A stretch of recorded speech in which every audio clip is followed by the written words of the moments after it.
5/4/2022 first పోతాం. అంటే 2022 సంవత్సరం నుంచి స్టార్ట్ చేస్తారనమాట ముమ్మరంగా ఈ ప్రచారాన్ని. అంటే వీళ్ళ ప్రచారానికి ముఖ్య ఉద్దేశం ఏంటి అని అంటే జగన్కి ఎవరు లోన్లు ఇవ్వకూడదు, జగన్ ప్రభుత్వానికి కేంద్రం కూడా సహాయం చేయకూడదు, జగన్ ప్రభుత్వం ఫెయిల్ కావాలి, జగన్ ప్రభుత్వం ఫెయిల్ అవుతే తద్వారా రాజకీయంగా వాళ్ళు లబ్ధి పొందాలి. ఇది వాళ్ళకు ఉద్దేశం, బ్యాక్గ్రౌండ్ ఉద్దేశం. ఈ స్కెచ్ని ఏ రకంగా ఇంప్లిమెంట్ చేస్తారు ఆర్గనైజ్డ్ క్రైమ్లో భాగంగా అంటే ఒక్కసారి గమనిస్తే చూస్తాం. 5/4/2022 ఈ డేట్లు కొంచెం ఇంట్రెస్టింగ్గా ఉంటుంది నేను చెప్పబోయే సబ్జెక్టు. కాబట్టి కొంచెం డేట్లు కొంచెం ఫాలో కాండి. ఏ రకంగా వీళ్ళు ఆర్గనైజ్డ్ క్రైమ్లో భాగంగా ఏ రకంగా తీసుకొని పోతారు అనేదానికి చెప్తా. అప్పుల విషయంలో అప్పులన్నీ కూడా విత్ ఇన్ లిమిట్స్ జరిగినప్పటికీ కూడా చంద్రబాబు నాయుడు గారి కన్నా వైఎస్ఆర్సీపీ ప్రభుత్వం ఇంకా బెటర్గా పర్ఫామ్ చేసినప్పటికీ కూడా ఏ రకంగా దుష్ప్రచారం చేస్తూ పోయారు అన్నదానికి నిదర్శనాలు. 5/4/2022 చంద్రబాబు నాయుడు గారు మొదలెడతారు. మరో శ్రీలంకగా రాష్ట్రం అని చంద్రబాబు నాయుడు అంటారు. చంద్రబాబు స్టేట్మెంట్ వెంటనే ఈనాడులో దాన్ని అలా చూపిస్తాడనమాట, ప్రచురణ చేయడం మొదలు పెడతాడు. దీని తర్వాత రాష్ట్రం దివాలా తీసినట్టు సీఎం ప్రకటిస్తారేమో అని చెప్పి మళ్ళీ చంద్రబాబు నాయుడు అంటాడు. ఇది 13/4/2022 13/4/2022లో అంటాడు.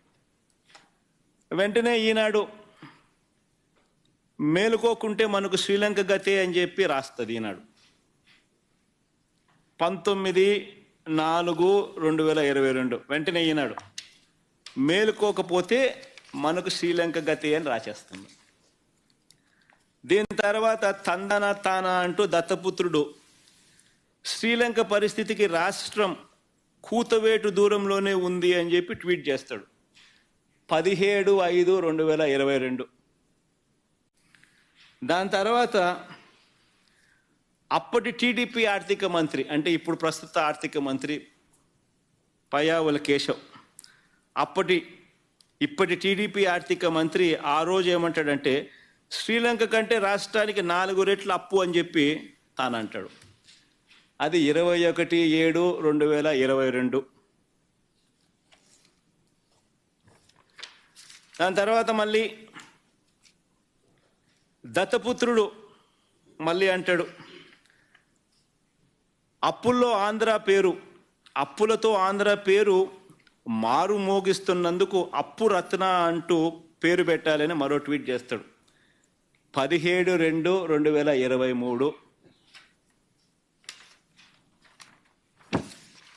దాని తర్వాత వెంటనే చంద్రబాబు గారు వదినమ్మ గారు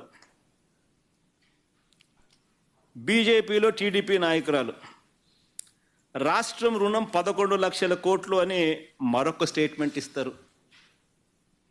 25/10/2023. చూడండి డేట్స్ ఒకసారి చూసుకోండి. అంటే ఒక పద్ధతి ప్రకారం గోబెల్స్ ప్రచారం ఒక పద్ధతి ప్రకారం తీసుకొని పోతారు. అంత కొత్త పాత్రదారులు ఈనాడు, వీళ్ళ మీడియా, వీళ్ళ సోషల్, వీళ్ళ ఎల్లో మీడియా, వీళ్ళ ఇతర పార్టీలో ఉన్న వీళ్ళ తెలుగుదేశం పార్టీ నాయకులు. ఇది సాక్షాత్తు చంద్రబాబు నాయుడు గారు వదినమ్మ గారు. ఇవిడంటది వెంటనే చంద్రబాబు గారు వదినమ్మ బీజేపీలో టీడీపీ నాయకులు అంటారు రాష్ట్రం రుణం 11 లక్షల కోట్లని మరొక స్టేట్మెంట్. ఈవిడ చూసినట్టు ఈవిడకి తెలిసినట్టు స్టేట్మెంటు. ఇది 25/10/2023. మళ్ళా అప్పులపై ఫోరెన్సిక్ ఆడిట్ చేయాలని పార్లమెంట్లో కేంద్రం ఇచ్చిన సమాధానాన్ని అడ్డుపెట్టుకుని వైఎస్ఆర్సీపీ తప్పుడు ప్రచారం చేస్తుందని రివర్స్ ప్రచారం. ఇదంతా కూడా ఇవన్నీ కూడా ఎందుకు చేశారు? ఇవన్నీ కూడా ఎందుకు? కేవలం ఇవన్నీ చెప్పడం, ఢిల్లీకి పోవడం, రకరకాల ఏజెన్సీలకు లెటర్లు రాయడం, ఇవన్నీ ప్రచారాలు చేయడం ఎందుకు? వైఎస్ఆర్సీపీ హయాంలో వైఎస్ఆర్సీపీకి రాష్ట్ర ప్రభుత్వానికి అప్పులు రాకూడదు, కేంద్ర ప్రభుత్వం సహకరించకూడదు, ఇక్కడ ఏమేమో జరిగిపోతా ఉంది అన్న భయం క్రియేట్ చేయాలి అని ఒక పద్ధతి ప్రకారం ఇవన్నీ కూడా చేసుకుంటూ పోతారు.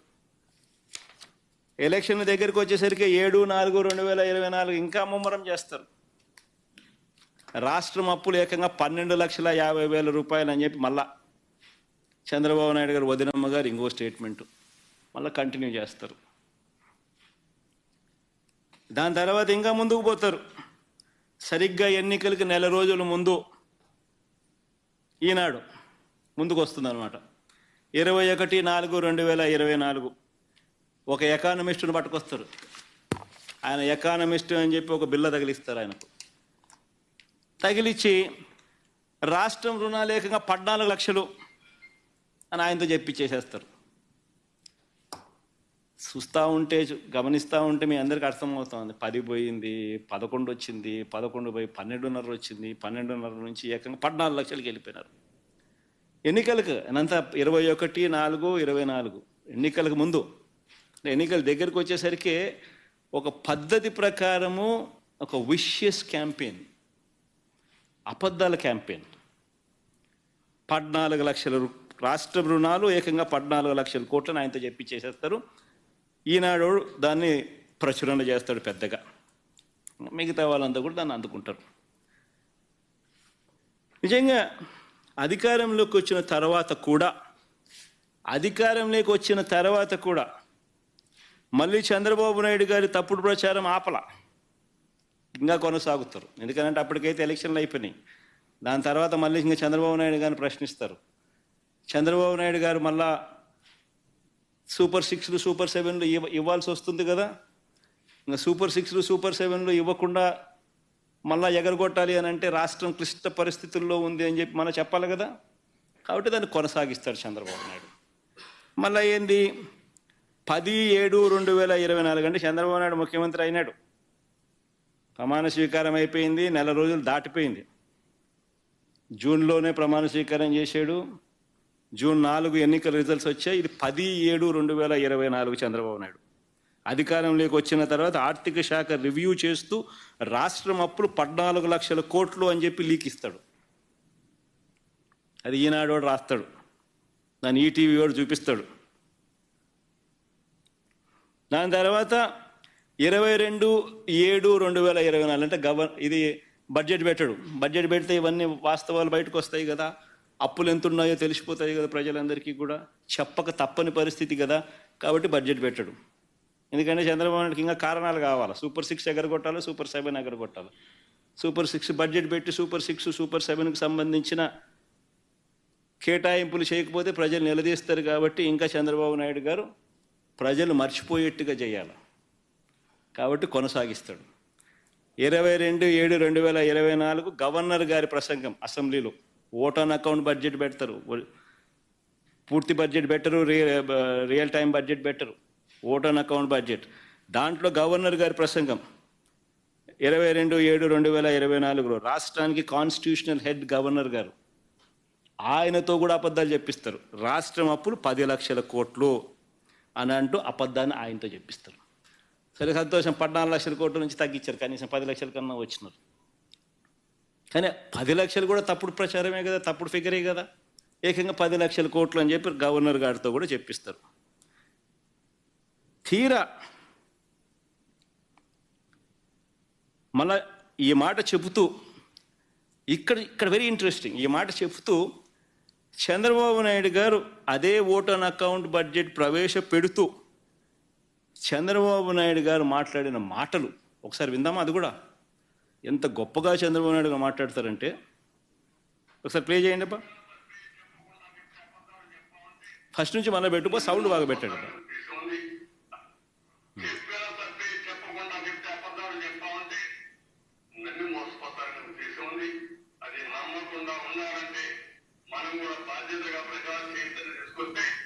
ఇలాంటి సమస్యలకు ఒకే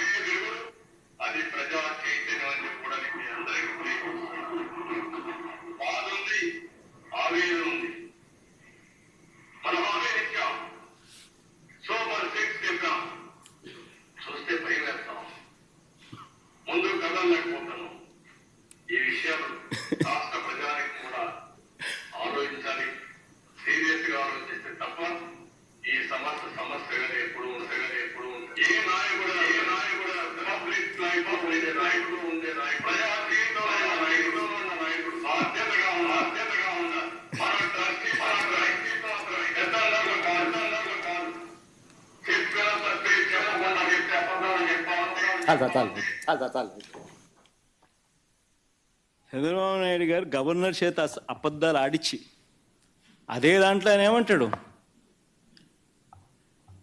ఆవేదనగా ఉందంట. ఎందుకనంటే ఆయన చేయలేకపోయే పరిస్థితులు ఉన్నాయంట రాష్ట్రంలో. ఇంకేమన్నాడు, వాళ్ళ రోజంత ఒక్కరో ముందుకు వచ్చి పెట్టు ఒకసారి, అది భలే ఇంట్రెస్టింగ్గా అంటాడు.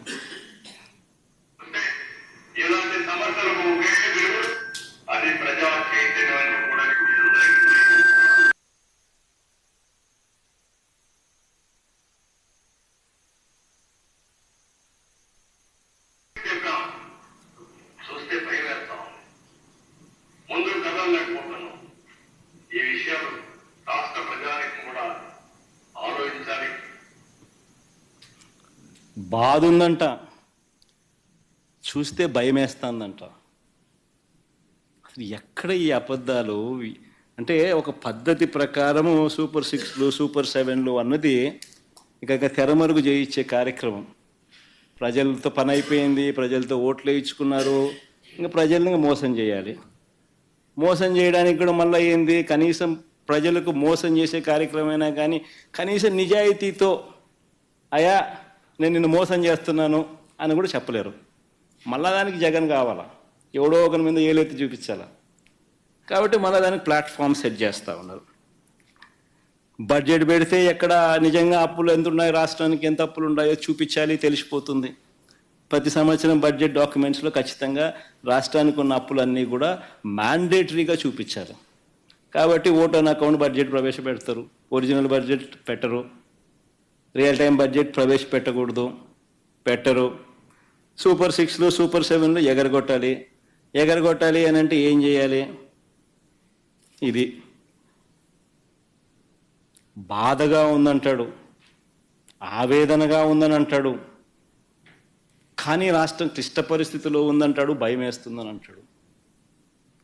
నిజంగా ఈయన యాక్షన్ చూస్తూ ఉంటే దాన వీర శూర కర్ణలో ఎన్టీ రామారావు గారి యాక్షన్ మీరు చూసారో లేదో కానీ ఆ యాక్షన్ మించిపోయాడు. రామారావు గారి యాక్షన్ నథింగ్.